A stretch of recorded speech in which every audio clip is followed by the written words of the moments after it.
নোয়াখালী কোম্পানীগঞ্জ উপজেলা আওয়ামী লীগের সভাপতি ও বসিরহাট পৌরসভা মেয়র আব্দুল কাদের মির্জা বিক্ষুব্ধ জনতার রোষ থেকে বাঁচতে সপরিবারে পালিয়ে গেছেন।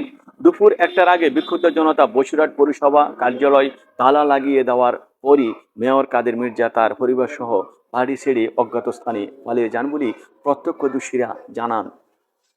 প্রধানমন্ত্রী শেখ হাসিনা পদত্যাগ এবং দেশ থেকে সংবাদ হওয়ার সঙ্গে সঙ্গে বিক্ষুব্ধ জনতা লাঠি সোঁটা নিয়ে কাদের মির্জার বড় রাজাপুর বাড়িতে ভাঙচুর ও অগ্নিসংযোগ করে। বিক্ষুব্ধরা একে একে বসিরহাট পৌরসভা কার্যালয়, মির্জা টাওয়ার, উপজেলা আওয়ামী লীগ অফিস সহ বেশ কয়েকটি স্থানে ভাঙচুর ও অগ্নিসংযোগ। এছাড়া বসিরহাট 0 পয়েন্ট উপজেলা পরিষদ চতুর্থ থাকা বিভিন্ন মুরাল ভেঙে গুড়িয়ে দেয়।